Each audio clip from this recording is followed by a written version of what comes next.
বন্ধুরা, আমাদের পুকুরেতে গেঁড়ি হয়েছিল, তুলে এনেছি। এটা সিদ্ধ হয়ে গেলে কিভাবে ছাড়াতে হয় দেখাবো। গেঁড়িটা এইভাবে সিদ্ধ হয়ে গেছে, এবারে এইভাবে ছোঁচ দিয়ে ছাড়িয়ে নেবো। এই যে বার করে নিলাম, নিয়ে এরকম করে কেটে। বন্ধুরা, আজ এই গেঁড়ি তুলেছি, গেঁড়ির রেসিপি কিভাবে দেখাই দেখুন।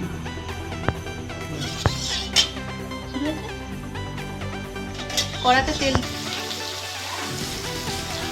ভাজার সময় একটু নুন দিয়ে দেবো, একটু হলুদ দিয়ে দেবো,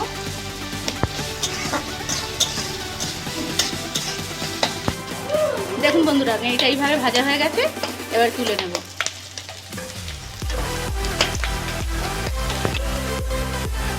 গোটা এলাচ দিয়ে দিচ্ছি, একটু জিরে দিয়ে দিচ্ছি, তুলে দিচ্ছি, পেঁয়াজ কুচি তুলে দিচ্ছি,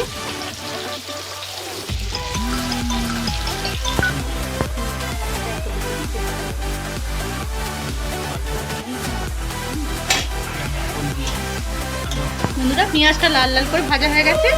এবার রসুন বাটা তুলে দিচ্ছি,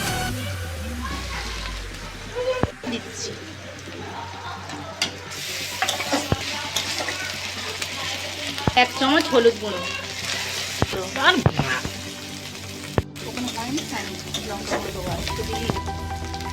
এক চামচ লঙ্কা গুঁড়ো, লঙ্কা ছেঁড়া আছে সেটা দিয়ে দিচ্ছি, কাঁচা লঙ্কা।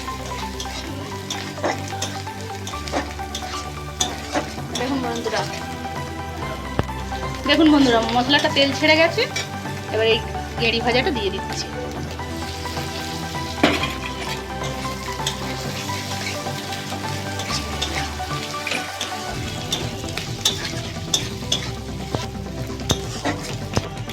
বন্ধুরা নুন দিয়ে দিচ্ছি।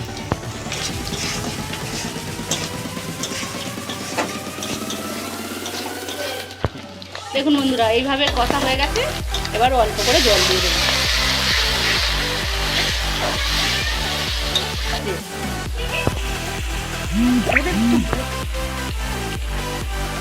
বন্ধুরা হয়ে গেছে। এতে সানরাইজের গরম মশলা একটু ওপর থেকে দিয়ে দিচ্ছি, দিয়ে নামিয়ে নেব।